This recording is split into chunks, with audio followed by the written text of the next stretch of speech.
Hello everyone, good morning and welcome to the class.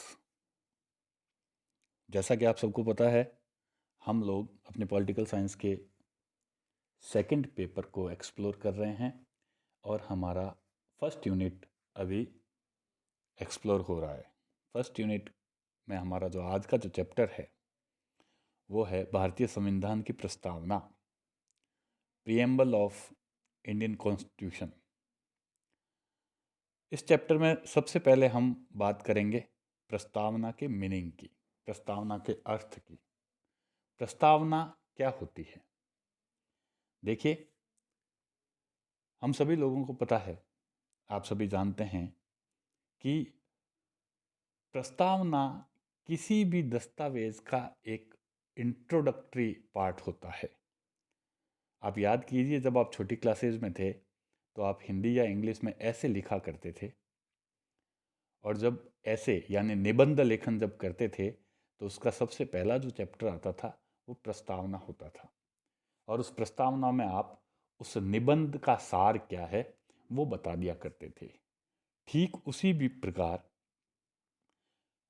भारतीय संविधान की प्रस्तावना भी भारतीय संविधान का एक निश्चित सार बताती है।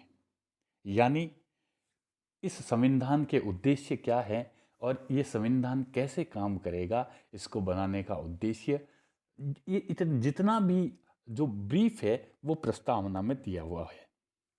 प्रस्तावना भारतीय संविधान का एक बहुत ही महत्वपूर्ण हिस्सा है। और प्रस्तावना को पढ़ लेने के बाद जैसे ही हम प्रस्तावना में जाते हैं तो हमें पता चल जाता है कि भारतीय संविधान को बनाने और लागू करने के उद्देश्य क्या रहे हैं। एक बार हम प्रस्तावना पर नज़र डालते हैं कि प्रस्तावना है क्या। प्रस्तावना वाला पार्ट जैसे ही हम शुरू करते हैं तो हम देखते हैं कि प्रस्तावना जो है, हम देखेंगे एक बार पढ़ के, हम भारत के लोग भारत को एक संपूर्ण प्रभुत्व संपन्न समाजवादी पंथ निरपेक्ष लोकतंत्रात्मक गणराज्य बनाने के लिए और उसके समस्त नागरिकों को सामाजिक, आर्थिक और राजनीतिक न्याय, विचार, अभिव्यक्ति, विश्वास, धर्म एवं उपासना की स्वतंत्रता, प्रतिष्ठा और अवसर की समानता प्राप्त कराने के लिए तथा उन सब में व्यक्ति की गरिमा और राष्ट्र की एकता तथा अखंडता सुनिश्चित करने वाली बंधुता बढ़ाने के लिए दृढ़ संकल्प होकर अपने इस संविधान सभा में आज दिनांक 26 नवंबर 1949 मिति मार्ग शेष शुक्ल सप्तमी संवत 2006 विक्रमी को एतद द्वारा इस संविधान को अंगीकृत, अधिनियमित और आत्मार्पित करते हैं। ये हमारे संविधान की प्रस्तावना है। इस प्रस्तावना का कंसेप्ट सर्वप्रथम जब संविधान सभा की बैठकें चल रही थी तो संविधान सभा में 1946 में जवाहरलाल नेहरू ने एक उद्देश्य प्रस्ताव, जिसको ऑब्जेक्टिव रिजोल्यूशन कहा जाता है, वो पेश किया था। और वो उद्देश्य प्रस्ताव ही इस प्रस्तावना का बेस बना, आधार बना। भारतीय संविधान की आत्मा प्रस्तावना को कहा जाता है। क्यों कहा जाता है? क्योंकि प्रस्तावना में पूरे संविधान का सार निहित है। संक्षेप में पूरे संविधान के बारे में, प्रस्तावना के बारे में बता दिया गया है। और इसीलिए 1967 में तत्कालीन मुख्य न्यायाधीश सुब्बा राव ने यह कहा था कि एक अधिनियम की प्रस्तावना उसके उन मुख्य उद्देश्यों को निर्धारित करती है जिसे प्राप्त करने का इरादा कानून रखता है। तो इस तरह से हम प्रस्तावना को समझ जाते हैं कि प्रस्तावना हमारे भारतीय संविधान का एक ब्रीफ है जिसमें उसके मेन ऑब्जेक्टिव्स और उसका जो लागू करने का उद्देश्य है वो निहित है। अब हम बात करेंगे प्रस्तावना में जितने शब्द आए हैं उन शब्दों का अर्थ क्या है। यानी भारतीय जो लोकतंत्र है, भारत का जो लोकतांत्रिक शासन है, अंग्रेजों के बाद जब हम भारतीयों के हाथ में आ जाता है तो आने वाले भारत का, स्वतंत्र भारत का स्वरूप, शासन का स्वरूप क्या रहेगा, वो इस प्रस्तावना के शब्दों में निहित है। सबसे पहले हम बात करते हैं संप्रभुता। आपने प्रस्तावना में देखा कि एक वर्ड आया, संपूर्ण प्रभुत्व संपन्न। संप्रभुता यानी सॉवरेनिटी। सॉवरेनिटी का मतलब होता है भारत अब एक संप्रभु देश है, एक सॉवरेन स्टेट है। अब भारत किसी भी दूसरे देश की गुलामी से आज़ाद हो चुका है और अपने स्वयं के बारे में सारे निर्णय लेने और कानून बनाने का अधिकार भारत के पास है। अब भारत को कोई भी दूसरा देश निर्देश नहीं दे सकता, उसको डिक्टेट नहीं कर सकता। दूसरा जो वर्ड है वो है समाजवादी। समाजवादी शब्द प्रस्तावना जब बनी थी, जब संविधान का निर्माण हुआ था, उस समय प्रस्तावना में ऐड नहीं था। ये वर्ड 1976, ये इंपॉर्टेंट है और कई बार एग्जाम में पूछा जाता है कि 1976 में कौन से अमेंडमेंट द्वारा कौन सा नया शब्द जोड़ा गया है। तो ये 1976 में जो अमेंडमेंट हुआ, संविधान में जो संशोधन हुआ, 42वां 42nd अमेंडमेंट के द्वारा प्रस्तावना में जोड़ा गया है। समाजवाद का अर्थ वैसे सोशलिस्ट जो होता है वह भारत को समाजवादी देश घोषित करता है, लेकिन यहाँ पे समाजवाद का अर्थ उस समाजवाद से नहीं है जहाँ पर उत्पादन के सारे साधन गवर्नमेंट के पास होते हैं, क्योंकि भारत में मिश्रित अर्थव्यवस्था अपनाई गई है और यहाँ पे जितना साधनों पर जितना सरकारी नियंत्रण है उसी मात्रा में निजी क्षेत्रों का नियंत्रण भी है। लेकिन यहाँ पे समाजवाद का जो मूल उद्देश्य इस शब्द को जोड़ने का रहा है वो ये है कि भारतीय जनता को, भारत के जो नागरिक हैं उनको किसी न किसी तरह से गरीबी, अज्ञानता और बीमारी से मुक्त किया जाए और सामाजिक स्तर पर एक समानता का अवसर प्रदान किया जाए। थर्ड जो वर्ड है वह है धर्मनिरपेक्षता, या जो प्रस्तावना में शब्द आया है पंथ निरपेक्षता। ये वर्ड भी प्रस्तावना में मूल संविधान में नहीं था। 1976 में 42वें संशोधन जो 42nd अमेंडमेंट हुआ था उससे जोड़ा गया था। धर्मनिरपेक्ष या पंथ निरपेक्ष शब्द का अर्थ होता है कि भारत देश का खुद का स्वयं का कोई धर्म नहीं है और यहाँ पे रहने वाले सारे के सारे नागरिक अपने अपने धर्म को मानने और उसका फॉलोअर बनने के लिए स्वतंत्र हैं। कोई भी किसी पर भी, ना तो राज्य और ना ही कोई व्यक्ति अन्य व्यक्ति पर किसी धर्म को जबरदस्ती थोपने का प्रयास करेगा। देन द वर्ड डेमोक्रेटिक, लोकतांत्रिक देश। लोकतंत्र का मतलब आप सभी जानते हैं। प्रस्तावना में यह कहा गया है कि भारत अब एक लोकतांत्रिक देश है, यानी भारत में जो सरकार है वह अब लोगों द्वारा, भारत के स्वयं के लोगों द्वारा चुनी हुई सरकार होगी और यहां पर लोगों को सभी तरह के राजनीतिक अधिकार प्राप्त होंगे। उसके बाद वर्ड आता है गणराज्य, रिपब्लिक। भारत एक गणराज्य है, रिपब्लिक स्टेट है। ये बहुत इंपॉर्टेंट है, इस पे आप थोड़ा सा ध्यान देना।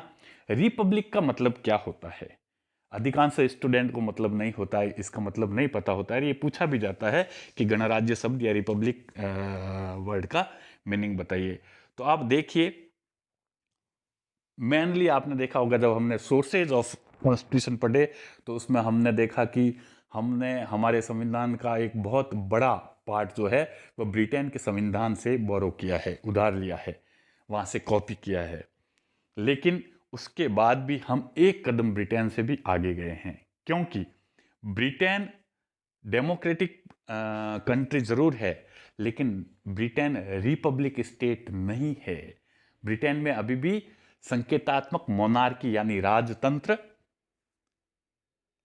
उपस्थित है। हमारे यहाँ पर डेमोक्रेटिक रिपब्लिक स्टेट है, यानी हमारा हेड ऑफ द नेशन, जो हमारा देश का सर्वोच्च प्रमुख है, जो राष्ट्रपति है, वह जनता द्वारा अप्रत्यक्ष रूप से चुना जाएगा। अनुवाद पर आधारित या जन्म पर आधारित नहीं होगा। जबकि ब्रिटेन में जो हेड ऑफ द नेशन है, सर्वोच्च पदाधिकारी जो ब्रिटेन का है, वह आपको पता होगा किंग या क्वीन है, अभी भी क्वीन है। और वह क्वीन का वहां पे इलेक्शन नहीं होता है, चुनाव नहीं होता है, बल्कि वह उत्तराधिकार के द्वारा उस पद को प्राप्त करती है। तो इस कारण हमारा जो देश है वह रिपब्लिक स्टेट है, गणराज्य है। देन शब्द आता है जस्टिस, न्याय। न्याय, न्याय में क्या?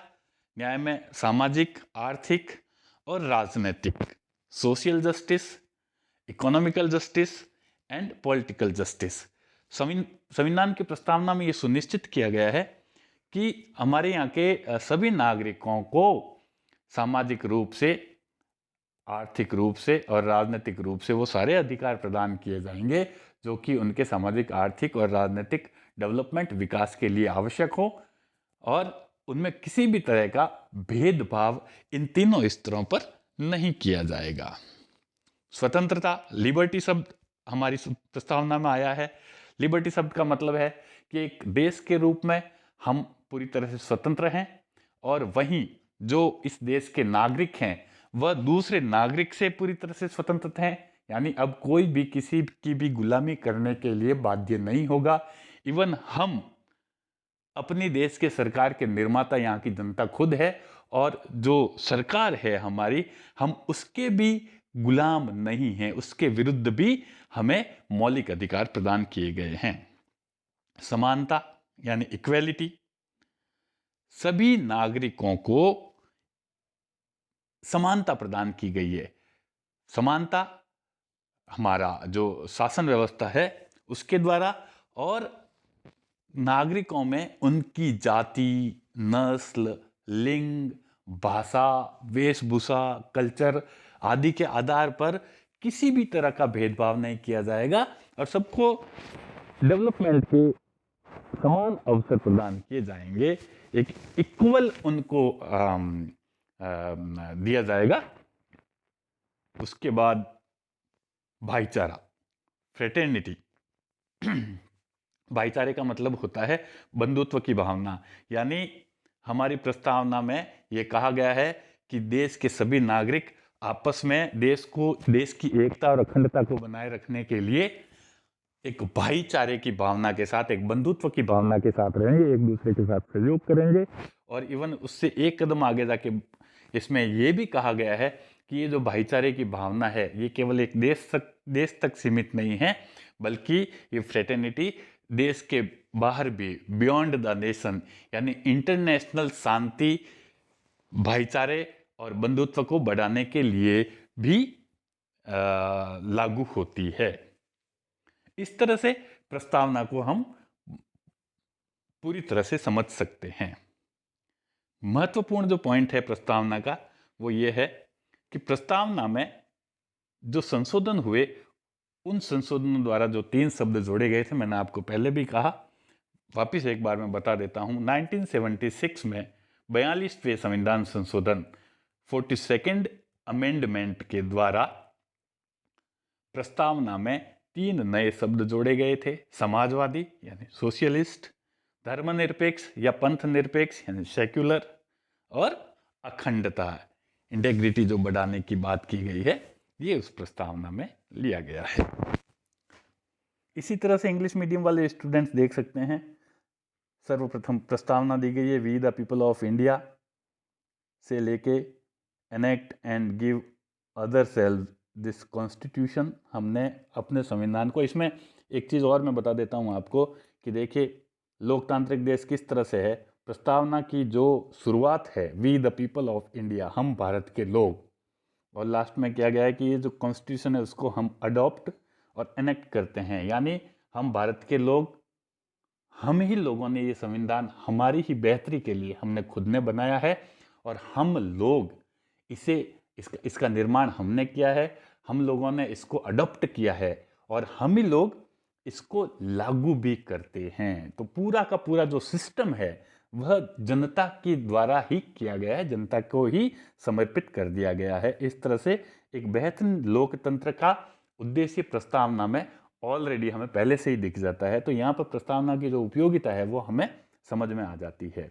इसी तरह से हमने इंग्लिश में भी वही जो वर्ड्स हैं प्रस्तावना के, जो बेसिक वर्ड्स हैं, सॉवरेन स्टेट है इंडिया, यानी सॉवरेन स्टेट है क्योंकि अब इंडिया अपने डिसीजंस खुद लेता है, अपने कानून जो है लॉ मेकिंग खुद करता है, खुद ही लागू करता है, और कोई भी अदर कंट्रीज उसको डिक्टेट नहीं कर सकती। रिपब्लिक डेमोक्रेसी है यहाँ पे, क्योंकि हमारा जो हेड ऑफ द नेशन है वह इलेक्टेड है, नॉमिनेटेड नहीं है। हम हर 5 साल बाद अपने हेड ऑफ द नेशन का चुनाव करते हैं, वह वंशानुगत आधार पर हमें नहीं मिलता है। देन बात करते हैं हम जस्टिस की। जस्टिस में पॉलिटिकल जस्टिस आ गया। पॉलिटिकल जस्टिस के अंतर्गत आप देखते हैं कि इंडिया का कोई भी व्यक्ति अभी पॉलिटिकली इन्वॉल्व हो सकता है, वह इलेक्शन लड़ सकता है, उसको वोट देने का अधिकार है ना, वोटिंग का अधिकार है वगैरह। पॉलिटिकल जस्टिस, सोशल जस्टिस और इकोनॉमिकल जस्टिस। सोशल जस्टिस में समाज में, सोसाइटी में हर तरह के अधिकार उसको प्राप्त हैं और समाज की किसी भी व्यवस्था से उसको वंचित नहीं किया जा सकता। इकोनॉमिकल जस्टिस में व्यक्ति अपनी रोजी रोटी के लिए किसी भी तरह का व्यापार या मतलब इकोनॉमिकली वो कहीं भी इंडिया की व्यवस्था में इन्वॉल्व हो सकता है और कोई भी उसको रोकने का प्रयास नहीं करेगा, उसमें किसी भी तरह की बाधा नहीं आने दी जाएगी, हर्डल्स नहीं आएंगे। उसके बाद आती है लिबर्टी, स्वतंत्रता। मैंने बताया है कि हम अभी सभी लोग स्वतंत्र हैं, हमारे ऊपर कोई भी दूसरा व्यक्ति अपनी इच्छाएं नहीं थोप सकता। इवन हमारी गवर्नमेंट भी हमारी इच्छा के विरुद्ध हमसे कोई काम नहीं ले सकती। हमें हमारी गवर्नमेंट के खिलाफ भी फंडामेंटल राइट्स प्राप्त हैं। फ्रेटर्निटी की बात मैंने की, इक्वेलिटी की बात मैंने आपको बताई है। देन सोशलिज्म मैंने बताया कि हम इंडिया को एक सोशलिस्ट कंट्री, बाद में एक ये वर्ड जोड़ा गया था 1976 में। सोशलिस्ट का मतलब होता है यहाँ पे कि सोशल जस्टिस प्रदान करने का, एक सामाजिक न्याय और सामाजिक एकता प्रदान करने के लिए सोशल शब्द जोड़ा गया है। सेक्युलरिज्म, मैंने आपको बताया कि इंडिया एक सेक्युलर स्टेट है, उसका खुद का कोई रिलीजन नहीं है और ना ही वह अपनी कंट्री जो सिटीजन्स है उनको एक किसी भी स्पेशल रिलीजन को मानने के लिए बाध्य कर सकता है। फिर promotion of the international peace. Fraternity में मैंने बताया था कि हम अपने देश में भाईचारे को बढ़ावा देते हैं, उसी के साथ ही साथ हम विश्व बंधुत्व की भावना को भी बढ़ावा देते हैं। विश्व के सभी देश आपस में सहयोग से रहें, आपस में भाईचारे से रहें, ऐसा भारत का उद्देश्य रहेगा और ये प्रस्तावना में इसको स्पेशली ऐड किया गया है। अब आपको वैसे भी पता होगा कि हमारा एक मूल वाक्य है वसुधा एव कुटुंबकम, और वसुधा एव कुटुंबकम की भावना शुरू से हमारे पुराने समय से हमारे शास्त्रों ने हमें दी है और वह भावना हमने अपनी प्रस्तावना के द्वारा आने वाले समय में भारत का जो उद्देश्य है, भारत देश किस तरह से विश्व के साथ तालमेल बिठा के चलेगा, वो उद्देश्य इस प्रस्तावना में इस शब्द के साथ ही पूरी तरह से परिलक्षित होता है। तो इस तरह से आज का ये चैप्टर यहीं समाप्त होता है। कल हम नए चैप्टर के साथ फिर हाजिर होंगे। तब तक गुड बाय, थैंक यू।